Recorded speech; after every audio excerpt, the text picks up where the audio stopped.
Dear student, welcome to the SK Maths coaching classes.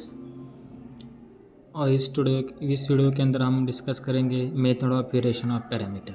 ठीक है dear student, ये जो मेथड है हमारा, कोई भी हमें डिफरेंशियल इक्वेशन गिवन हो और उसका हमें जनरल सोल्यूशन फाइंड करना है, तो इसके लिए हम क्या करते हैं, method of variation of parameter क्या करते हैं, यूज करते हैं। ठीक है, इसके प्रीवियस वीडियो में हमने, इस सीरीज़ के प्रीवियस वीडियो में हमने कुछ डिफरेंशियल इक्वेशन का टॉपिक डिस्कस किया है। प्लीज़ पहले जाके उसको देखिए, देन उसके बाद उस वीडियो को क्या करें, आप क्या कर सकते हो, देख सकते हो और इसको अच्छे से समझ सकते हैं। ठीक है, देखो मोस्टली ये जो मेथड है, जब हमारा डिफरेंशियल इक्वेशन सेकेंड ऑर्डर का हो तो हम क्या कर सकते हैं, यूज कर सकते हैं।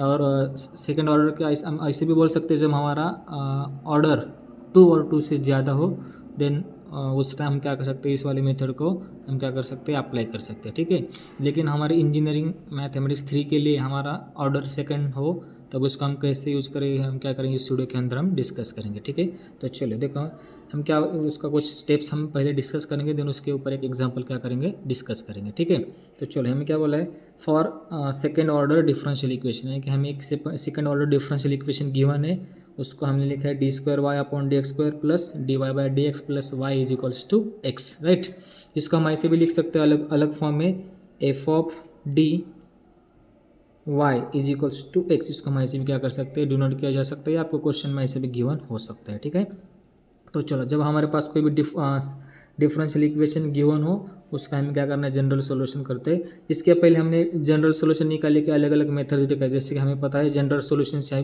से भी हम क्या कर सकते हैं, जनरल सॉल्यूशन निकाल सकते हैं। जनरल मेथड से भी। दूसरा हमारा शॉर्टकट मेथड था, उसके अंदर अलग अलग डिफरेंट केसेस है, वो भी हमने डिस्कस किया है।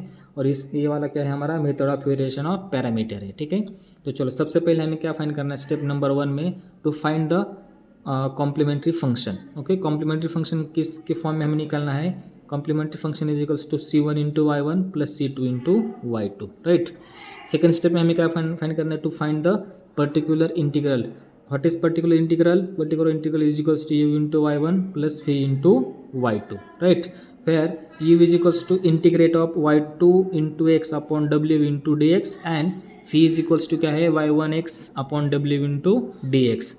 देखो यहाँ पे डिनोमिनेटर में w एक अलग क्वांटिटी आ रहा है, उसका मतलब क्या है कि फिर w इज इक्वल्स टू क्या है, मॉडुलस ऑफ y1 y2, ये वाला हमारा क्या है, r1 है, यानी कि फर्स्ट रो ऑफ मॉडुलस।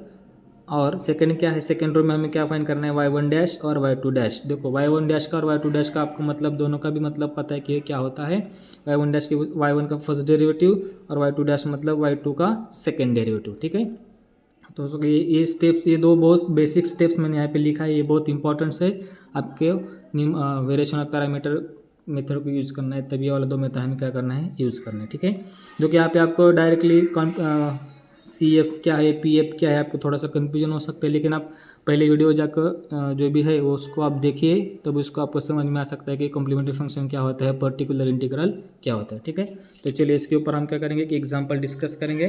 जो कि एग्जाम्पल हम लेंगे यहाँ पे, जैसे कि देखो हम एग्जाम्पल ऐसे भी ले सकते हैं, हमें बोला है सॉल्व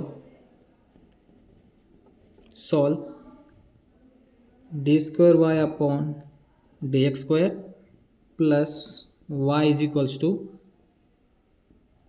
कोसेक x। ठीक है, और इसमें हमें बोला है, कंडीशन दिया है कि use variation of parameter method. Okay, आपको क्वेश्चन में गिवन हो सकता है, तब इसको क्या हम डायरेक्टली यूज कर सकते हैं, नहीं तो आपको बस क्वेश्चन में बोला है सॉल्व और एक डिफरेंशियल इक्वेशन गिवन है, तो उसका जनरल सोल्यूशन निकालने के लिए हम क्या कर सकते हैं, आपको जो भी लगता है, जो भी इजी मेथड लगता है, आप क्या कर सकते हो, इसको यूज कर सकते हैं। लेकिन जब आपको बोला है by using variation of parameter method, तब आपको वही मेथड क्या करना है, लगाना है। ठीक है, तो चलो देखो जो भी डिफरेंशियल इक्वेशन गिवन है उसका हम क्या करना है, जनरल सॉल्यूशन फाइंड करना है by using the variation of parameter. Right, तो चलिए सबसे पहले हमें क्या करना है, जो भी गिवन डिफरेंशियल इक्वेशन है, तो मैं यहाँ पे लिख देता हूँ, गिवन डिफरेंशियल इक्वेशन हमारा क्या है, d² upon dx² plus y is equals to क्या है, ये कोसेक x। और देखो इसका हाईएस्ट ऑर्डर कितना है, इसका हाईएस्ट डेरिवेटिव कितना है, 2 है, तो ये हमारा क्या हो सकता है, सेकेंड ऑर्डर डेरिवेटिव हो सकता है। ठीक है, तो हमें क्या है, फाइंड करना है इसका general solution. Therefore general solution of differential equation, right. ये हमारा क्या है और क्या फॉर्मूला होता है जनरल सॉल्यूशन का, उसको हम डिनोट करते हैं y इज इक्वल्स टू क्या होता है CF प्लस PI। इसको मैं लिख देता हूँ इक्वेशन नंबर 1, राइट। तो चलो सबसे पहले हम क्या करेंगे, टू फाइंड CF यानी कि कॉम्प्लीमेंट्री फंक्शन, हम क्या करेंगे उसको फाइंड करेंगे। और कॉम्प्लीमेंट्री फंक्शन का कुछ स्टेप्स है, वो मतलब इसको कैसे सॉल्व किया जाता है। जब भी हमारा कोई भी डिफरेंशियल इक्वेशन गिवन है उसके अंदर हम क्या करेंगे, पुट करेंगे dy/dx is equals to capital D, right. ये हमारा फर्स्ट स्टेप होता है। तो चलो जो भी डिफरेंशियल इक्वेशन गिवन है उसको हम क्या करेंगे, पुट करेंगे small d/dx is equals to capital D। So मैं यहाँ पे लिख सकता हूँ directly d² y plus y is equals to क्या है कोसेक x, राइट। और हमें जैसे हमने पुट करने के बाद हमारा सेकंड स्टेप क्या होता है, कॉम्प्लीमेंट्री फंक्शंस निकालने के लिए इसका हमें क्या फाइंड करना है, ऑक्सिलरी इक्वेशन फाइंड करना है। और ऑक्सिलरी इक्वेशन क्या होता है, जो भी डिफरेंशियल इक्वेशन का राइट साइड वाला पार्ट है उसको इक्वेट करना है 0 से। तो मैं यहाँ पे लिख देता हूँ d² y plus y is equals to 0, okay. इन दोनों में से मैं y कॉमन निकाल लिख सकता हूँ, तो d² plus 1 into Y is equals to क्या हो जाएगा 0 हो जाएगा। तो चलिए जो इसको मैं ऐसे भी लिख सकता हूँ d² plus 1 is equals to क्या है y। ये हमारा क्या है ऑक्सिलरी इक्वेशंस हमें मिला है, ठीक है। और जैसे हमें ऑक्सिलरी इक्वेशन मिलता है तो हम इसको क्या फाइंड करते हैं, उसको रूट्स फाइंड करते हैं। तो देयरफॉर d की हाईएस्ट पावर कितनी है 2, तो हमें पता है d इज इक्वल्स टू क्या मिल सकता है हमें √1। और therefore d is equals to value क्या मिल सकती है प्लस और माइनस आयोटा, राइट। ये d की दो वैल्यूज हमें मिल सकती है, एक बार प्लस मिल सकता है एक बार माइनस मिल सकता है। तो देखो इस वाले d की जो भी वैल्यू हमें मिली है उसको हम क्या करते हैं आइडेंटिफाई करते हैं और उसके हिसाब से हम क्या करते हैं कॉम्प्लीमेंट्री फंक्शंस लिख सकते हैं। तो मैं यहाँ पे लिख सकता हूँ therefore roots of auxiliary equation is complex and distinct, right. ये हमारे जो भी वैल्यूज मिले वो क्या है, हमारे roots of auxiliary equation is क्या है कॉम्प्लेक्स एंड डिस्टिंक्ट। कॉम्प्लेक्स का मतलब हमें पता है कॉम्प्लेक्स नंबर क्या होता है हमारा a प्लस आयोटा b, ये हमारा कॉम्प्लेक्स नंबर होता है। जो हमें रूट्स i के फॉर्म में मिले तो इसको हम क्या बोलते हैं कॉम्प्लेक्स नंबर बोलते हैं, ठीक है। तो देखो तो हमारा देयरफॉर कॉम्प्लीमेंट्री फंक्शन का फार्मूला क्या होता है, जब हमारे रूट्स कॉम्प्लेक्स और डिस्टिंक्ट हो तो हमारा फार्मूला होता है e⁻⁴ α(x) in bracket c1 into cos beta x plus c2 into sign क्या होता है बीटा एक्स। ये हमारा क्या होता है फॉर्मूला होता है, ठीक है। तो चलिए इसको हम क्या करेंगे, पहले इस वाले फंक्शन को अल्फ़ा प्लस आयोटा बीटा के फॉर्म में क्या करेंगे, इसको कंपेयर करेंगे, ठीक है। तो अल्फ़ा जो यहाँ पे अल्फ़ा की वैल्यू तो कुछ नहीं, मतलब अल्फ़ा क्या होता है 0 प्लस आयोटा का आयोटा मैंने एज लिखा बीटा मतलब कुछ नहीं, मतलब यहाँ पे कुछ नहीं मतलब कितना होता है 1 होता है। तो यहाँ पे alpha is equals to 0 and beta is equals to कितना मिला हमें 1 मिला, ठीक है। तो इस वैल्यू में हम क्या करेंगे उसको पुट करेंगे। देखो e⁻⁴ इंटू एक्स, अल्फ़ा कितना है 0 इंटू एक्स क्या हो जाएगा 0 इंटू c1 इंटू बीटा क्या है 1 इंटू एक्स इज एक्स क्या हो जाएगा कॉस एक्स प्लस सिमिलर क्या होगा c2 into sine x, okay. हमें पता है e⁻⁴ की वैल्यू कितनी होती है 1 और 1 into this is equals to क्या हो जाएगा अगेन सेम। तो क्या हो जाएगा हमारा final answer c1 into cos x plus c2 into क्या होता है साइन एक्स। तो ये हमें क्या मिला, हमें complementary functions, this is equation number 2, ठीक है। यह हमारा जो भी कॉम्प्लीमेंट्री फंक्शन क्या मिला है c1 into cos x plus c2 into sine x, right. अब देखो हमें क्या फाइंड करना था, हमें वेरिएशन ऑफ पैरामीटर क्या करना है यूज करना है। और हमें यहाँ पे लिखा था अब फर्स्ट स्टेप हमारा क्या है, फर्स्ट स्टेप क्या है हमारा, हमें फाइंड करना है CF इज इक्वल्स टू क्या होता है c1 into y1 plus c2 into y2।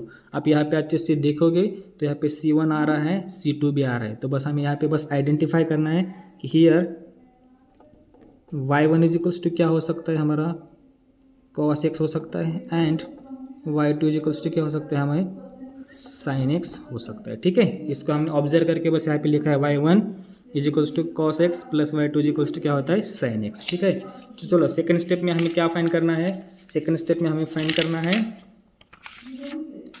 देखो सेकंड स्टेप नंबर क्या है हमारा, to find the particular integral, ठीक है। पर्टिकुलर इंटीग्रल का फॉर्मूला क्या होता है u into y1 plus v into y2। तो चलिए हम फाइंड करेंगे स्टेप नंबर 2, हमें क्या फाइंड करना है पर्टिकुलर इंटीग्रल फाइंड करना है। और पर्टिकुलर इंटीग्रल का फॉर्मूला क्या होता है, देखिए u into y1 plus phi into क्या होता है y2। तो चलो हमारे पास y1 है, गिवन हमें मिला है क्या है cos x plus we as it is, y2 क्या मिला है हमें sin x मिले, मैंने इसको एज इट इज़ पुट करके लिखा। तो बस हमें क्या फाइंड करना है अब, फिर u हमें क्या फाइंड करनी है, u इक्वल्स टू क्या होता है integrate minus of y2 into x upon w into dx होता है, and phi two equals sorry phi क्या होता है integrate y1x upon w into क्या होता है dx होता है, ठीक है। और हमें बाद में क्या करना है, w फर्स्ट यहाँ पे w चाहिए तो फर्स्ट हम क्या करेंगे w को फाइंड करेंगे। w इक्वल्स टू क्या होता है डिटर्मिनेंट ऑफ y1 y2, और सेकेंड राउंड में क्या होता है y1 डैश y2 डैश होता है, राइट। तो चलो इसकी वैल्यू हम पुट करेंगे। y1 मतलब कितना है हमारे पास, y1 is a cos x, y2 is a sin x। y1 dash मतलब y1 का फर्स्ट डेरिवेटिव, cos का डेरिवेटिव क्या आ जाएगा, हमें पता है cos का derivative is a minus sin x, और sin का डेरिवेटिव क्या होता है cos x। इसको सिंप्लीफाई करिए तो cos x into cos x क्या हो जाएगा cos स्क्वायर x, और ये minus sin x into minus sine क्या हो जाएगा माइनस साइन स्क्वायर x, और माइनस माइनस का क्या हो जाएगा प्लस, यहाँ पे हमें क्या मिलेगा साइन स्क्वायर एक्स, और हमें पता है sine square x plus cos square x कितना होता है 1 होता है। Therefore W is equals to हमें कितना मिला, डब्ल्यू इज इक्वल्स टू क्या मिला हमें 1 मिला। तो चलिए यू हमें फाइंड करने के लिए डब्ल्यू की ज़रूरत थी, तो पहले हमने डब्ल्यू को फाइंड किया। तो therefore u is equals to क्या हो सकता है, देखिए minus of y2 into x upon W into d x. तो चलिए इसको हम फाइंड करेंगे। माइनस एज का y2 हमारे पास क्या है साइन एक्स, और एक्स की वैल्यू हमें गिवन होती है डिफरेंशियल इक्वेशन के अंदर, यहाँ पे गिवन क्या है हमें cosec x divide by W मतलब कितना है 1 इंटू डी एक्स, राइट। इसको इंटीग्रेट करिए, माइनस देखो ये sine x as it is रख देता हूँ, कॉस को मैं ऐसे लिख सकते हो 1 upon sine x into d x. Sine x क्या हो जाएगा कैंसल, तो यहाँ पे बचेगा only integrate minus 1 into d x is equals to क्या है माइनस 1 को विथ रिस्पेक्ट टू एक्स से इंटीग्रेट किया तो हमें पता है क्या मिलेगा माइनस एक्स मिलेगा, ठीक है। यानी कि यू इज इक्वल्स टू हमें क्या मिला है माइनस एक्स मिला है, ठीक है। तो चलिए हमें क्या बाद में क्या फाइंड करना है फी फाइंड करना है, ठीक है। फी इज इक्वल्स टू क्या फॉर्मूला है हमारा y1 x upon W into d x, right. y1 कितना है हमारे पास, y1 is a cos x, x कितना है अभी पुट किया हमने कॉसेक एक्स अपॉन डब्ल्यू कितना है 1 इंटू डी एक्स, राइट। देखो कॉस एक्स को मैंने एज इट इज़ रखा, cos x into cos x को अभी हमने रिप्लेस किया था 1 upon sine x into d x. देखो तो यहाँ पे क्या लिखते हैं, यहाँ पे क्या बचेगा cos x upon sine x, हमें क्या होता है cos x upon sine x मतलब क्या होता है cot x into d x, और हमें पता है कॉट एक्स का integration with respect to x क्या आ जाएगा लॉग ऑफ मॉडुलस ऑफ क्या आ जाएगा सेक एक्स, ये हमारा क्या आ जाएगा इसका इंटीग्रेशन आ जाएगा, right.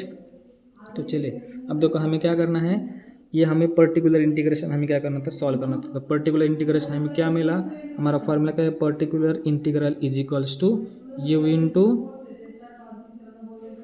y1 plus phi into y2। चलिए तो y की वैल्यू u की वैल्यू हमें मिली कितना मिला है माइनस एक्स इंटू y1 कितना है हमारे पास y1 इज इक्वल्स टू है कॉस एक्स प्लस फी की वैल्यू कितनी मिली log of mod of sec x, यानी कि इसको मैं लिख सकता हूँ log of sec x into y2 क्या है हमारे पास इंटू साइन एक्स, या हमें क्या मिला पर्टिकुलर इंटीग्रल मिला। लेकिन हमारा टारगेट क्या था, टारगेट था हमारा फाइंड द जनरल सोल्यूशन। तो जनरल सोल्यूशन क्या था y is equals to C F plus particular integral. तो सी एफ हमने फर्स्ट स्टेप्स में फाइंड किया था, तो सी एफ हमें क्या मिला था सी एफ देखो सी एफ हमें क्या मिला था C F is equals to C1 into cos x plus C2 into sine x. तो बस दोनों का हमें क्या करना है ऐड करना है। देखो ये C2 यहाँ पे है, तो बाद में आप क्या कर सकते हैं दोनों को ऐड करके फाइनल आंसर को हम क्या कर सकते हैं कंपेयर कर सकते हैं। यहाँ पे कुछ भी सिंप्लीफिकेशन नहीं होगा, बस हमें जो भी CF और PI मिला है दोनों का हमें क्या करना है ऐड करना है, और उसको एज इट इज लिखना है, और इसको हम क्या बोलेंगे this is a required solution of differential equation. Okay, thank you so much for watching.